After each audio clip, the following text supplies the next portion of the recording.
Oh, so we wanted to talk about the most stressful time in real estate, and what no better than an auction. So we had to bring in an auctioneer to talk about that. Gavin Reynolds, stay tuned. We're going to talk about stressful times in auctions and how to overcome them.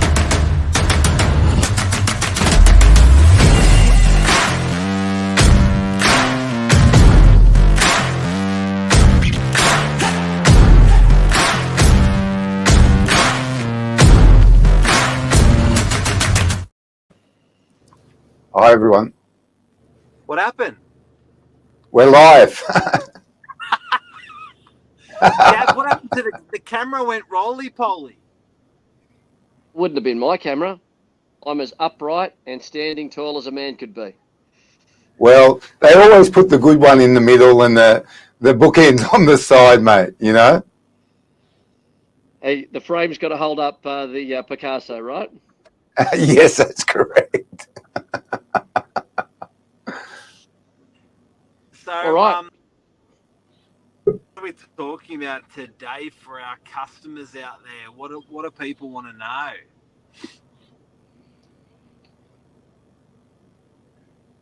know? Say that again. Sorry, Mark. Glenn, what are we talking about with our customers tonight?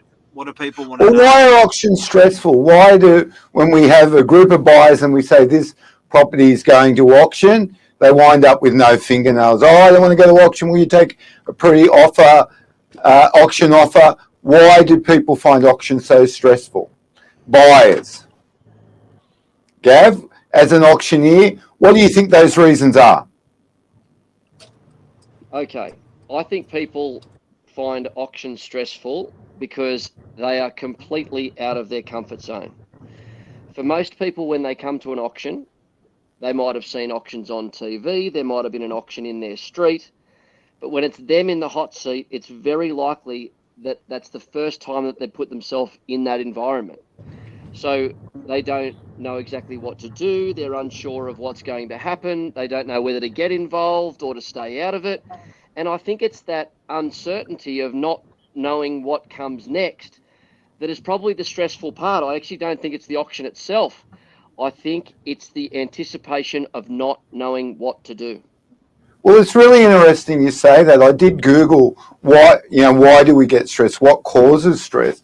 And one of the greatest stresses is fear of the unknown, fear of an outcome, fear of what's going to happen next. So when we have a big step in our life, that's also a fear.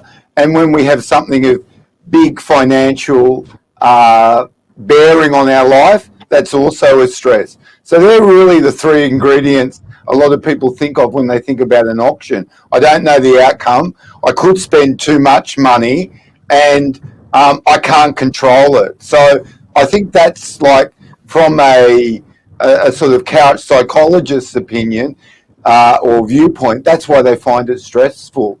What are some of the things they could look at so it isn't so stressful, Gav? I think what they need to do is they probably need to attend a few auctions before they actually go and bid at an auction just to see what actually happens. Because as great as things like the block have been for our industry in terms of showing people what auctions can be like, it's not always what an auction's going to be like when people get there. There's not going to be 400 TV cameras. Scotty Cam's not going to be on hand to give them any guidance, those sorts of things. It'll be them by themselves. So I think if they were to just go along and observe a few auctions, that'd certainly be worthwhile. The other thing that they probably need to do is they need to imagine themselves at the time that the bidding has started. Because I'll share with you all an interesting statistic.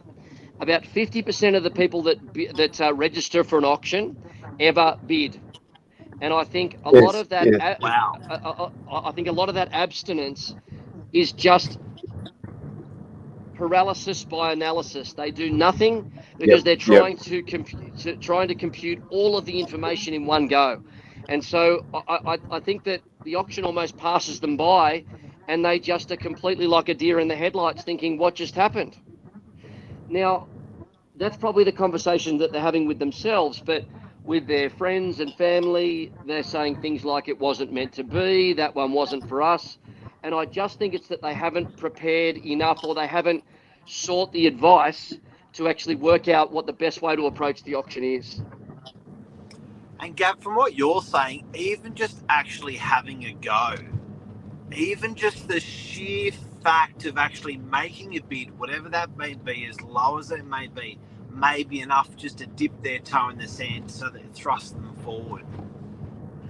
That's a really good point, Mark. I think that how often do we go to auctions, and regardless of whether we've got one registration or 17 registrations, the auctioneer asks for an opening bid and everybody does exactly the same thing, which generally speaking is nothing at all. There's this awkward nothingness. The auctioneer makes some good or some terrible jokes, if that's the only. So awkward. It's so awkward for everyone. Even people not involved is awkward. So, and I think as an industry, we've actually got a bit to answer for this. We've probably our own worst enemy here, because what we probably need to do is better inform the buyers about what that's going to be like. Better prepare them for it, talk them through it so they can take themselves on a bit of a mental journey in preparation for it. But if you're waiting for somebody else to do something, if everybody's got that same approach or strategy, then nothing happens at all. Now, well, that's one of go on, Glenn. Well, that's one of the that's what makes us stress. No control of the outcome. So if you're not in the process of bidding, and you're just going to wait and see, or what will be, that's where the stress comes from. So would you recommend to people starting the bidding? I would recommend that they start the bidding, but I'm a realist. Yes, I'm an auctioneer, so I have a horse in the race. But yes, I'm also a realist. I don't have an expectation that they're going to decide what their absolute top maximum bid is, and they're just going to put that on the table straight away. I think what they need to do, because generally speaking, they would have had some discussion with the agency team about what the price guide for the property might be, or there might be an advertised guide. So it won't be a huge surprise to them where they need to be in the conversation in terms of price. I'm getting some delightful comments about your headphones. I've got the same. I wear them in the office. Lisa Novak says, Gavan and Glenn have the same 1980s headphones. Well, that's wonderful. That's because they work. Can everybody hear me okay, Glenn? I think that's the important thing. Well, I can go from prospecting calling to landing a plane at Mascot with mine. Yes. The alternative is that our esteemed viewers this evening can hear my kids screaming in the background, and nobody wants to put up with that. Right. So we've said if you're nervous, it might be a good strategy to start and be involved in the process. Is that what you're advocating? What I'm advocating is that once the fear factor is actually having the first bid. And I'm not talking necessarily about the first bid at the auction, even though that's probably the most scary bit. It's getting involved for the first time. So have a bid so you can see that it's not quite as scary as what you imagined. Now, the auction, generally speaking, will last for somewhere between 12 and 20 minutes. So when you think about it, that's a significant period of time. It's not going to be rushed. The auctioneer, if they are anywhere near professional, are going to give you plenty of time, because they will honour the size of the decisions that are being made, both by the owners and by the buyers. So they will give you the appropriate level of comfort, that bit of brain oxygen for you to decide what you're wanting to do. And if for whatever reason you feel rushed, just ask them for a bit of additional time. Say, can we just have a minute to think about it? They'll give it to you, no problem. Because that's one of the things, the time constraints. You know, people say, oh, it seems quick and I've got to make quick decisions. Would that be you should make those decisions before you come and have a plan, or? Yes. I think people don't feel rushed by the auctioneer or the agents. they feel rushed by each other. Because generally speaking, particularly in residential real estate, you're going to have a husband and wife, or brother and sister, or daughter and father, or whatever the combination might be. They're on auction day together.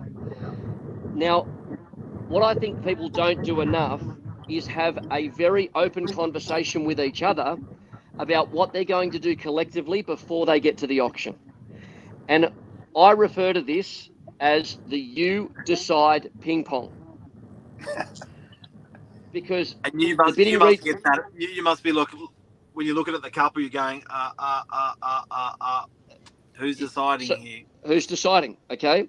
And know this, I don't know much about marital harmony. Okay. I've got some idea, but I don't know everything there is to know about it. I leave that to Mark and Lisa. But one thing I would say to you is that if you really value your marriage, husband and wife, wife and husband, same-sex marriages, whatever it might be, don't put that level of pressure on each other, because you'll be paying for decades for it if for whatever reason the house gets missed. So don't play the you decide ping pong. Have a very open conversation about, if the bidding gets to here, what are we going to do? If the bidding goes 5,000 more or 50,000 more, what are we going to do? Don't try and do all of that thinking and processing all of that information and decision making at the auction. It's unfair on yourself and it's unfair on each other. Yep. Now, some people worry too that an auction, they're going to go crazy and overspend. Is that a concern, do you think? I think it's a consideration. I don't think it's a concern, because if you follow the advice that I'm saying about this, and you agree with certainty about what the limit looks like and what flexibility you're going to give yourselves and each other on that limit, then you go in knowing that you're not going to get into that fear of missing out kind of situation, because you've already had the conversation. So before you get to the auction, put yourself in the moment. Okay, we set a budget at 1.2 million. It's now at 1,217,000. What are we going to do? Take yourself on that journey. Makes a lot of sense. What is, like, look, I get that when you do something a lot of the time, you're going to get really good at it. So probably the most transactional person at an auction is the auctioneer with that process. Like, they just know their shit back to front. So you would be amazing at attending an auction and bidding at an auction, just simply because you've just been to so many of them. Do you ever get a guy, like, I know today we're talking about buying stresses at auction. Do you ever get a guy or a girl that turn up that are just not stressed and just perform brilliantly when they're bidding? And what does that actually look like? So yes is the answer. Yeah. And they're incredibly considered about what they do. Now, let me give you a sporting analogy. If you look at the most elite sports people in the most elite sports, they look like they've got all the time in the world, regardless of the tenseness of the situation. And auctions are no different, because they've played this game before. And when I say that, they haven't played it on the field. They've played it at training, because they've thought about all of those eventualities. They've thought about, if this happens, I'm going to do that. They've kicked 1,000 field goals. They've landed 1,000 times at gymnastics, whatever it might be. They've done it all before. So it's literally the cool, comfortable cat. The person who thinks about what they're doing. Cause and effect. They're working through it all the time. And can I also say, and this is not always easy, because you've got to nominate one person and give them all the authority in the decision making, but you can be much more efficient when you are there by yourself, as opposed to trying to seek counsel from somebody else, trying to engage in a conversation with somebody else. Oh, that's my favorite one. Now, we've had a lot of people have said they love that analogy. But I have had a question actually from one of our lead agents, Gavan. he said, is there the best strategy when you're bidding at auction? Is there a strategy, to go for? Is there a bidding strategy that works better than others at auction? He typed in. Is there a bidding strategy that works best, Glenn? Is that what you said? Yep, correct. It's horses for courses. Yep. So again, I can't speak about the Sydney market because I'm just a lowly auctioneer from Newcastle. Okay, but about 40% of the auctions we do, we only A have battler one. from Merriweather. Exactly. Well, a battler from a little country town called Berry Parks. Okay. So just go with me on this. About 40% of the auctions we just have one single registration. Correct. Now, Wow. the strategy at a one registration auction as the buyer would be entirely different to one where you had 5 or 10 or 15 registrations. So it's horses for courses, and I reckon we could fill up another hour with discussions on that. But get involved is the thing that I would say. Now, the reason I say that is because you will never find that you have captivated the owner's attention more than if you come on auction day and are ready to participate. Okay. Because they will know you are genuine. They will know you are sincere, and they will be willing to work with you. They will be willing to work with you. They will honour the fact that you've turned up with ambitions to purchase their home. Take advantage of that. Now, I've got another question. Wednesday night auctions compared to Saturday. Can the day and time affect the result? And stress. No. Stress is an interesting one. That was a long answer. Yeah. Occasionally, I'm very concise, Glenn. You'll soon come to realise that. I like it. No is the answer. I mean, I joke with my guys all the time. You could hold an auction in the middle of June in the centre of Newcastle Harbour on a 4-degree day, and if the property was good enough and they knew that the price was going to be good enough, people would be in their scuba gear heading out there to buy it. It wouldn't matter. Yep. But I actually think that there's a lot to be said for auctions during the week. And the reason for that is one of the main stresses for buyers is not actually real estate agent focused. It's not actually property focused. It is accessing their legal representatives for any of those last minute questions. And that is much easier through the week than what it is on the Saturday, because our esteemed legal colleagues, they value their weekends much more than we do. Well, it's a lot easier to say to a solicitor, hey, I'm going to a 6 o'clock auction. Could I ring you on the mobile? Then I'm, 12. So come. Well, some of the people we work with come. Now, what information? Sometimes buyers feel they don't have enough information to go to an auction. That causes them stress. What would you recommend they ask? What would be their due diligence, would you say? If I was a buyer going to buy at auction, I would be asking the agent for the comparable properties that they provided the owners when they went to appraise the property. Right. Okay. That's a killer question. Right? Because with all this talk about overquoting, underquoting, let's all read from the same hymn sheet. What did you use as a comparable property when you went to appraise the property for the owner? Yep. If pest and building reports are available and strata reports, I know we're selling a lot more stuff, especially in your market. That should be a no-brainer for the listing agents to be providing for the buyers. Yep. Love it. So have a strategy, have a conversation, have a what if it goes to this. Find out where the agents think the price is. Have a bid, and don't drink before, I suppose. No, drink after. Drink after. Regardless of the outcome. So just entertain me on this, Gav. What does it look like when you go to buy a property for yourself at auction? Oh, great question. I occasionally leave disappointed, Mark. The, the auction gods don't always smile on me. As you said, obviously I'm very transactional. I'm in a lot of negotiations. I'm around a lot of deals. So you're going to use this when you go to buy something for yourself. How does that look? Um, I'll look for the very same indicators that we've talked about tonight.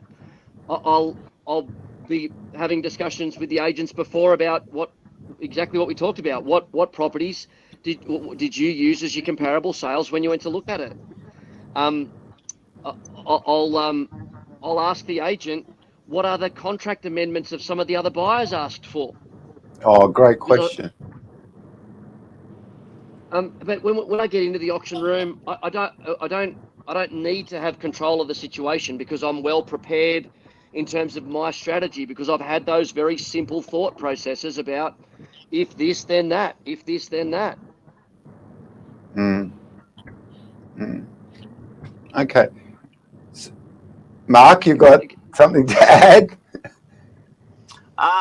Look, I think much with myself attending to it. Like, I've actually never attended an auction for myself and bought for myself, which is interesting. But been a part of a lot, and I do think that it's a beautiful process, and it's one of the leading processes in the world for purchasing property.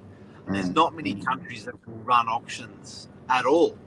Out of the 200 odd countries, what are there, 200 or 300 countries in the world, there would be probably only a handful that would have a system like ours, as finite as ours.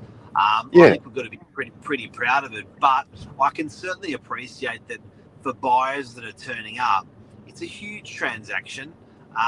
It's finite. It's on one day. You get one chance. But I think given all of that stuff, Gavin, you've summed it up real well.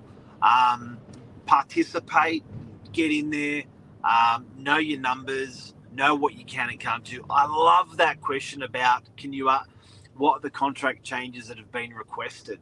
So you can find out what other buyers have asked about that contract and about that purchase and timing and stuff that they want to change. There's some huge competitive advantages in the things that you brought up today. And can I also just make one other point, which I think is really critical?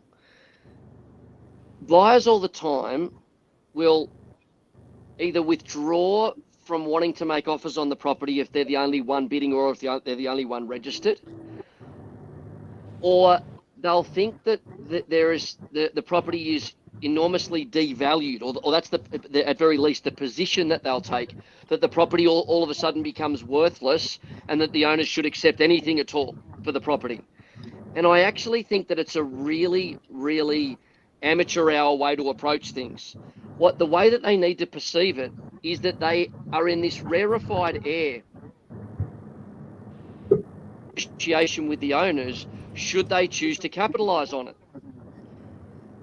I just can't stress that enough. They need to see it as an advantage as opposed to for them to actually get a deal done, as opposed to them running away from the property or immediately thinking that it makes the property worthless.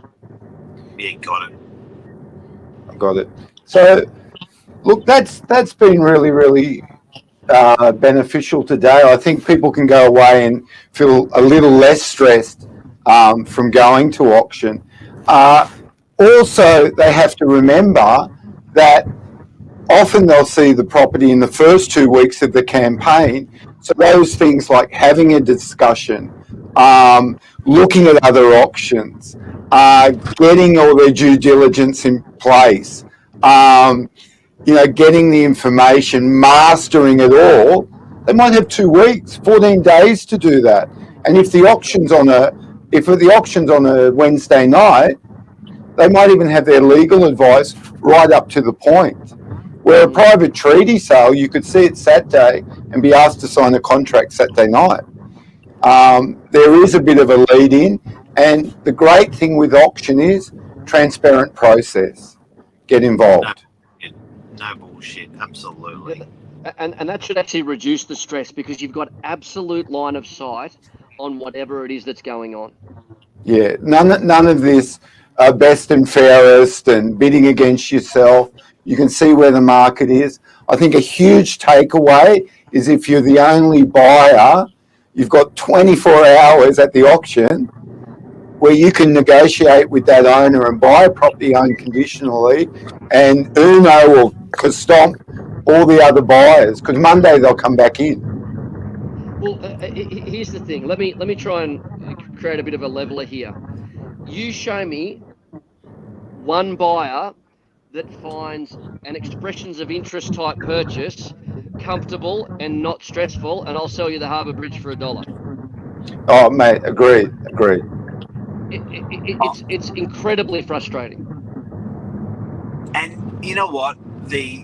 Every single one of the people that are bidding at that auction have had thousands of conversations around that property with, like, if you think about it, the lead up towards that, just the amount of conversations you had with your partner, with solicitor, bank, friends, more friends, family, yourself, like whatever, like this is an enormous, like it's hard work. It's really hard work. I feel for people.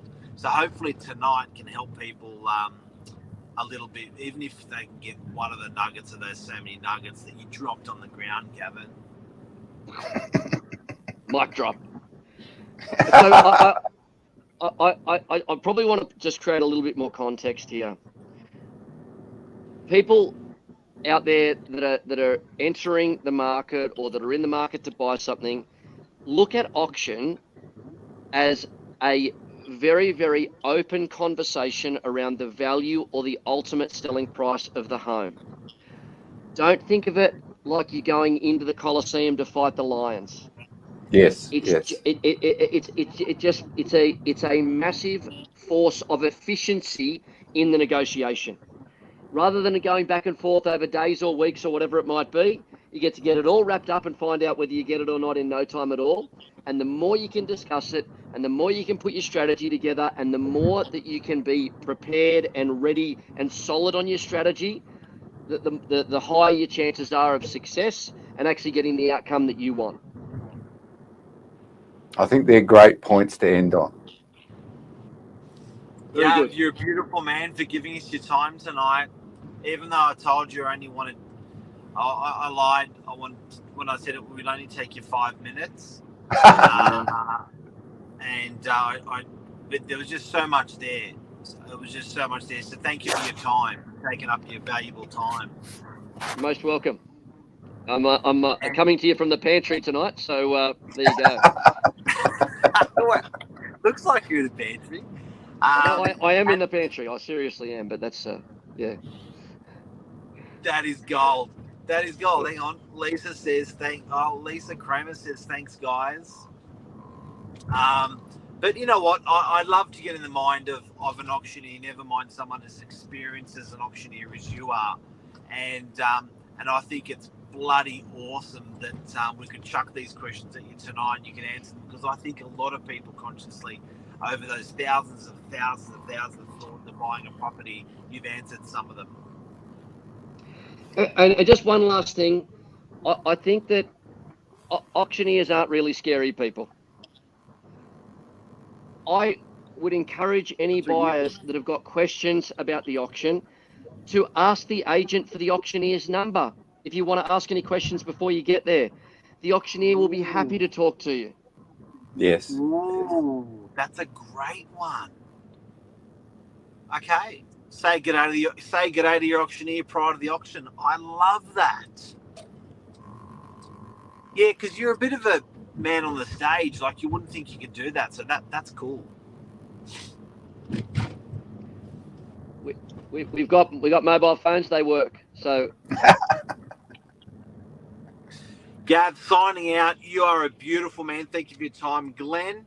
The most. The strategist. I love the way Glenn thinks. So the questions. Thank you for tonight. I'm there. I hope you enjoyed the show. Gavin, they call me the heavyweight of DY real estate. The largest agent in DY. The largest. Yeah. I was Mr. Beaches, now I'm Mr. Burrito. DY's greatest moderator, Glenn Higgs. Here he is. Thank you very much. Love it. All Take right. care, guys. Cheers. Thanks, team. Cheers. See ya. Bye.